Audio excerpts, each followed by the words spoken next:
welcome to Turn the Page, the official podcast of the Syosset Public Library.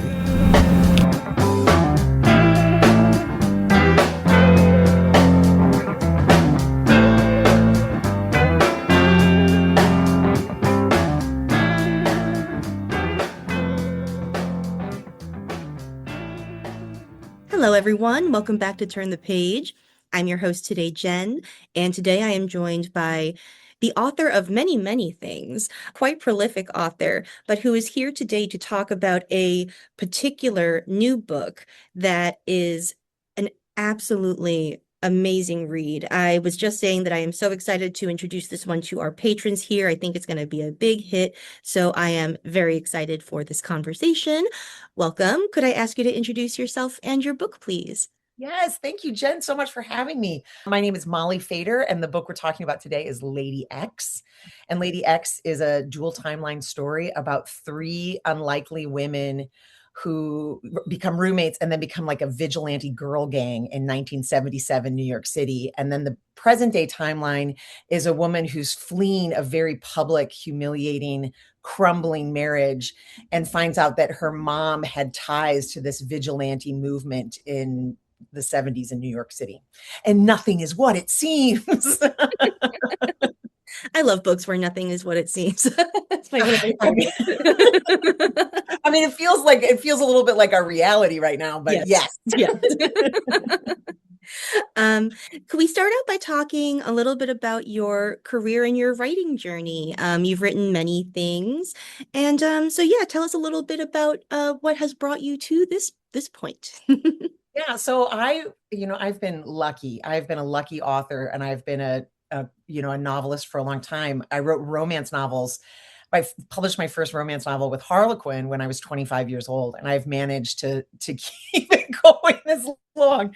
And when I was starting, like, sex and romance was just a really fascinating way to tell women's stories and build a community. And now, in the last few years, I think we can all relate. We're angry. We feel like women's anger is the story of the decade. And as you just kept watching bad men get away with things, this new idea for this Lady X story really, really took off. Did that answer your question? It did, yes. I'm always so interested when I talk to people who write or who have written romance. It seems like romance really teaches you, like, sort of how do I put this? Like the pragmatic side of the craft, where you're just going to write regularly and like produce, material regularly, connect with your fan base, your community. Does it really like teach you sort of like discipline? Yes, it is the genre. I mean, and I'm speaking as a romance author. I'm sure people who write prolifically in mystery or science fiction, and maybe just in genre in general, but it is that place where art and commerce rub together. And if you are lucky enough to get paid and ambitious enough to want to keep getting paid, you know that the secret to that is get your butt in the chair, settle on a word count for the day, and just, keep plugging away. You can't often wait for the muse to arrive. Yeah. You got to be your own muse in this world. I'm really curious too about what draws you to stories about women who are related to each other, oftentimes multi-generational stories about women related to each other. They're very nuanced portrayals of their relationships, and interaction of personalities and how they're sort of shaped by their generation. I'm curious about what draws you to that, and what was the inception point for this novel? Well, I'm the mother of two teenagers, and I'm lucky enough again to have my mother is still alive. My youngest is a daughter, and I'm just endlessly fascinated with motherhood. Like I'm fascinated by how hard it is. I'm fascinated by how much love it unlocks. I'm fascinated by how we don't really know our mothers as well as we think we do, and how motherhood changes as the mother and as the daughter, and I just felt like, particularly in this story, because Margot's really wrestling with what's going on with her mother and trying to distract herself with this mystery from the 1970s while her mother is in a memory care facility. So there's a lot of heartbreak around that. And she also has quite a bit going on with her daughter, who she deeply loves and is worried about, but who's kind of pushing for some freedom and grappling with some things on her own. She's failing at everything, basically. Which is like, if that's not motherhood, trying real hard and getting it wrong. Yeah. So I'm just, it's endlessly interesting. And I'm working on a book right now that I'm having to do some rewrites to, because there was no tension between the mother and daughter, which was lovely, but I'm just in this, my daughter's going off to university. So I'm just in this space of like deeply loving my daughter, which is lovely to live, maybe a bit dull to read. And as for, how Lady X kind of came to be, when I'm thinking about a new book, I sort of think about it for a long time. So there are themes or ideas that I'm thinking about, and I'm always waiting for the lightning strike that will make it all make sense. So I was thinking obviously about, the horror and the anger that I and many, many women across the world felt watching the election, and, bad men getting away with a lot of things. And I also had this situation with my daughter in middle school, she and a group of friends were getting harassed by a kid in the way that middle school girls have been harassed by kids for a long time. And I did what my mother did. And I said, ignore him. And she said, Mom, not going to do that. And she and her friends, went to the school and really got this kid rightfully in trouble and got him some help too. And I was so embarrassed by my reaction and how wrong I was, and so proud of what she had done. So I had those two things. So I was waiting for something to lightning strike those two things together. And then Taylor Swift came out with the Midnights album and the song Vigilante shit. Nice. And I was like, there we go. That's it. That's the story. So wow, all the puzzle pieces fell into place. Yeah, Taylor Swift really is the soundtrack to this whole book. Yes. Yeah. Oh gosh. In so many ways, she's the zeitgeist. So she's the soundtrack to a lot of books right now. It's so true. It got me thinking, obviously, about feminine rage or female rage, and how not only was every woman and some other people and then some like feeling anger in the world in these moments, but also like that came up against, like, as you were just describing your own story, intense programming not to get angry. Oh my God. And so not only were we like feeling rage, but we're also like, okay, so how do I feel this rage? How do I express it? What do I do with it? It was a lot. The way I battle against the programming to be nice is and if I can think about something that I want people to talk about or to take away from this novel, it's obviously that we've got to continue to work together. I mean, women are doing it in record numbers now. I mean, all of the marches and things like that. But we have to stop being nice. We have to stop being nice. And if anybody has any tips, 50-year-old woman could, Midwestern woman could use. I mean, it is so deeply ingrained. So deeply ingrained. Yeah.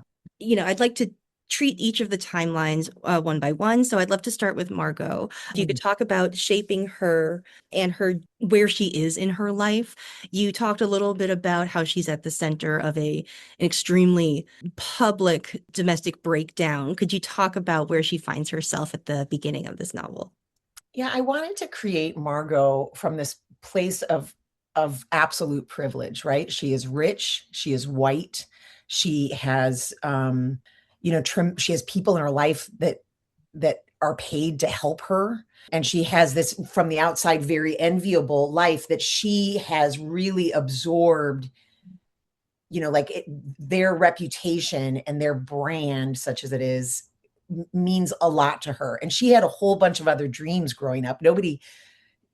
I was about to say nobody grows up of being a brand, but a lot of people, but she did not grow up intending to be a brand. This kind of happened to her. And I just wanted to show how this kind of humiliation and this heartbreak and this disrespect, it doesn't matter how wealthy, how white, how privileged you are, right? Like it can come for everybody. So I wanted to give her a minute of like reveling in this life that she has, and then it just gets destroyed when her, the good guy of Hollywood husband just gets caught in all of these shitty moments on Instagram. And she goes home to her sister, who is a journalist and like an absolute firebrand, and just feels sorry for her sister, but won't let her kind of fall into pity. And then obviously I have the story with her own daughter, and she has been conditioned to kind of be nice, like so many of us, but she's also been conditioned to protect this entity. And I think any mother too is going to feel the same way. Like you want to protect your kids. And so her arc is like, she's got to get mad. She's got to get really, really angry. And one of the most entertaining scenes to write are the scenes where she like loses it. And I loved writing those scenes. Oh, so cathartic. Yeah, I know. We want to take a baseball bat to some things. Oh gosh. What I see with Margot is that nice, it can be really complicated, right? Because it can be a survival technique, like it can help you get by in the moment, but it also can like be not collaboration, that's a little extreme, but it can be sort of passive in the face of injustice Yeah. sometimes. I mean, silence is a tool. If you're silent, you are a part of the oppression, right? Like it is, you're complicit. You're Yeah. complicit in the bad behavior. Absolutely. And I think for some women, it's easier to have a voice and find a voice and fight. I want to believe, like thinking about the stuff that happened with my daughter, that there's a generation of women watching what's going on in the world and what women are doing. And it might be easier for them, but it's not easy for Margot. It just is. Yeah. Yeah. And you really see with her too, I think like this is going to sound like something I heard in therapy, and I did, but that, there's this point for a lot of women when they have spent their lives making themselves so small, not needing anything, not wanting anything, to be as sort of convenient and invisible and unburdensome to the people around them. And then when that's still not enough, it's just rage, right? Like, because that's the sort of the silent social contract for women's behavior has Yeah. been broken. Yeah, that's exactly right. And I feel like that moment is the moment we're feeling collectively in the world. And it's the moment in both of those timelines where it's like, we've done everything you asked us to do. I mean, in the 1977 timeline, she's like, I gave you the hand job. I did, like Yeah. I'm wearing this ridiculous uniform. Like all of these things, I've played by the rules you gave me, and I'm still being treated like this. Let's burn some stuff down. And to turn to the other timeline, like what a time to burn things down, right? Like that was also the zeitgeist in 1977. So yeah, could you talk a little bit about Ginger and her roommates and depicting New York in this period? As a New Yorker, obviously I'm very biased, but I love to see New York in all of its eras on the page. Yeah. Oh, well, choosing 1977 was kind of nerve-wracking because there are so many people alive and reading and in book clubs and vocal who remember those days. So my apologies if I got things wrong, but I watched the documentary about the 1970s in New York City, and 77 was really a powder keg year. And I watched it and I felt all that like creative bubbling excitement. I was like, oh gosh, Molly, that feels hard and risky, but it just wouldn't go away. And then it was COVID, and the New York Adventure Club, which does walking tours in the city, they were doing, you could watch this guy walk around New York City. The city was completely empty. He's walking around with his phone and a mask, just, taking videos and pictures and telling you stories. And then there was another one about Greenwich Village in the 70s, that the guy was just in his home and he had, tons and tons of photographs and videos. And like, it was just this really effective way to kind of do the research while not being able to go anywhere. And it just wouldn't let me go. So 1977 it was, and the Summer of Sam was really interesting to sort of incorporate because the media was so insane about. I mean, Son of Sam just had New York City in his grip, and um, there were a lot of other really bad things going on that didn't get reported and that didn't get talked about because he was proving to be so dramatic and exciting and terrifying and all of those things. So he really took a lot of the oxygen in the city and in the news. Mm. Yeah, and something that this book revealed to me that I was not really aware of was that I guess like in that time period, like the like police ranks were sort of uh Yeah. on the lower side. There were really not enough officers to cover everything. And if you have this sort of big dramatic newsworthy headline grabbing criminal streak going on, like there's a lot of stuff that's going to sort of slip by the wayside and not Yeah. really get the resources that it requires. Yeah. There was a huge budget problem in New York City in I mean, around the cities around the United States were all struggling at that time. But they didn't, there was trash problems, there were firefighter problems, there were police problems. Like it was a wild time to be in that city. And then there was a giant blackout. So it was an impossible, possibly volatile time in the city for sure. Absolutely. And yeah, that's funny too, because, I was, not present or alive for the blackout of 77, but I did live in the city for the big blackout in 2002 or 2003 around then. And I was in college and I lived on the 31st floor of a dorm, which was really, I went up once and then I just stayed there. I was like, I'll come out when the lights when the lights are back on. But it felt like, even with that time jump of like 20 something, almost 30 years, like um it felt very authentic to sort of like what happens to a city when the light goes out, because like the rules get a little blurry, like everybody's just sort of like, it was a very tense time and it was also like sort of just like a powder keg. Yeah. Yeah.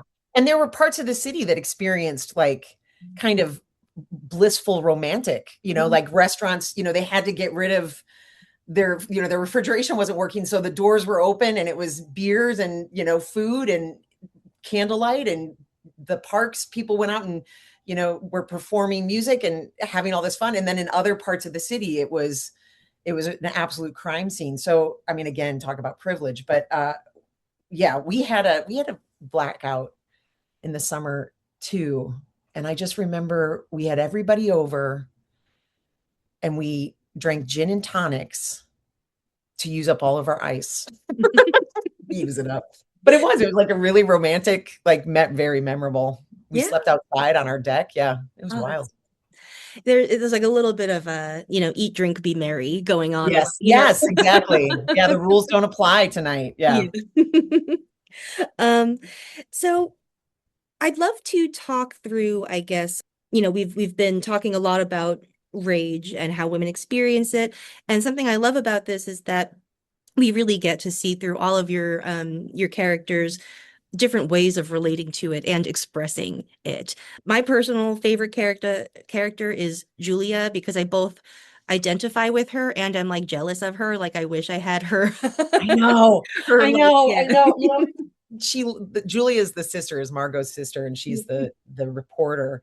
And I don't often think of actors or actresses with my characters, but I was watching Yellow Jackets while I was kind of working on this, and Juliette Lewis just Mhm. like she just had that kind of like punk vibe to her. Yeah, one of my favorites for sure. And she said something to me that was so relatable. It was about how she had been putting off, cleaning the attic because it was going to be so emotional. And she said she looked at something and like got the vapors. And I'm like, that is such a this period of your life experience because like I'll just like remember a Pez dispenser I had and start crying, like it's just it's so real. uh, my parents they're not hoarders, but there's a lot I mean, it is time. I mean, my mom has my Halloween costumes when I was little, like the witch and the cat and the ballerina, like they're up in the attic still. Like oh my God. So it's just like landmine after landmine. Yeah. Oh my gosh. Okay, so I have another question about the 1977 timeline. I'm really curious in, I guess, how do I phrase this? Depicting a vigilante. Um, you know, there there's a lot of really interesting stuff going on because it is sort of like also it's not just like the actions of the person or people behind like the sort of vigilante thing, but it's also then like what the public makes of it, you know? And I really love the sort of like the sort of mythic arc, you know? Where's the question in this? I was just really thinking about like, you know, we live in a culture that is like pretty obsessed right now with superheroes and has Mhm. always been obsessed with vigilantes in some way, I think probably as a response to like chronic injustice, you know? And Yep. so when you were thinking about like building that sort of mythos, but having to put like a real living, breathing person at the center of it, how does that like affect your characterization of Ginger? That's a really interesting question. And one of the hardest parts about writing this book were the interstitials. So the kind of lore. So the Lady X of it all is what it is, right? Like it is the events of that summer, and it starts very small and it explodes. But the lore, in the way of all lore, just really, really, really both didn't understand it and blew it out of proportion, and like all the things that lore does. So writing those interstitials was tricky, making it realistic, making it like people didn't really know the truth, and like how were people trying to be respectful of that, and how were people not, all, those things were really tricky. And the girls in the past, I felt like I needed to have some kind of archetypes, right? Like it needed to get Ginger was our kind of non-believer. She was the one who lost. She lost her niceness she was the last one to lose her niceness and her pushoverness. So it had to kind of build till she was the one that was like, really, really furious. And Faye, I just wanted to be feral. Faye came and needed no, give her a hammer, give her the spray paint, like let her at him, So, and Rachel was the one who, I mean, they all had real tragedies. Rachel's was really on the page. And, she was the one who could organize, and could sort of move them forward in a way, in a slightly cohesive group. So I kind of felt like I needed those archetypes, but it took me a long time to get there. I bet. And that kind of goes back to the thing about like different ways of expressing and relating to your rage, because like all those women do something a little bit different with it, you know, but then that really combines to a very potent group effort. Group effort, Yeah. a group project. Yeah. Plays well with others. Yeah. And as we were saying this, it made me think about how like both of the timelines have like a sort of like a PR aspect to them a little bit, where like the public is sort of a character too, you know, and like somebody who you have to think about and act with regards to. So like what Margot is navigating in the present with like the sort of very public collapse of her marriage and trying to hold like what remains of her family together and go through this like journey through her past. It's just like it's all very affecting, and this has been like a really great read, and I feel like some of my questions didn't really like achieve the level of questions with a question mark because I'm still like really deep in thinking about the concepts, but it's been a really wonderful read. Oh, well, I'm glad. And, like trying to make, all the female rage, theme and plot, and trying to make that nuanced, which seems like, yeah, of course you're going to do that. Women are nuanced, but everybody's different. They feel things different ways. I found that I had to write, really just keep drilling down to like how would you respond? How would you respond? And it's, like the Me Too movement, when we were all like revealing all of the unbelievably ridiculous minor and major crimes committed against us, the way that some women were just like, yeah, whatever, that's just how that was. And you have to have some of that in there as well, right? Like you have to have the whole spectrum of reaction to these kinds of crimes. That's very true too. Yeah, it doesn't really take the easy way out of a lot of these big questions, and I think that like it allows like the women to be messy too, which I love, because like rage isn't gonna be like nice and neat and contained within borders neatly. Like it's gonna have some blowback, some Yeah, some real repercussions in your life. Yeah. So what is next for you? Are you writing anything right now? I am. I am writing a book, again, this time it's set in the 80s in Nashville. Ooh. And it's about the rise of a country music group and the night that they're sort of exploded into the zeitgeist. A club burns down and a man is murdered and a woman goes missing. And, I'm going to have to work on that elevator. Yeah. Oh, my editor will not be. I know. I'm excited. That sounds great to me. Drama ensues. Yeah. I don't know. Something happens. Like I said, I'm working on it. Well, I appreciate you taking the time out of your schedule to share this book with us, and I wish you happy writing in the future. Thank you. Thank you so much, Jen. It's an absolute pleasure to chat with you today. Thanks. All right, listeners, please check out Lady X. By the time that you hear this, it will be out in the world. So please head to your favorite bookstore or library website, wherever you like to go for your books. Do you happen to have a favorite bookstore that you like to send folks to, or? Well, I'm in Canada, and my local bookstore, my local indie is Queen Books, and they'll have lots of copies. And in the States, it's whatever bookstore or library you can get to. Nice. Yeah, I like to encourage bookstore tourism. So I always love to hear authors' favorite stores. So Yeah.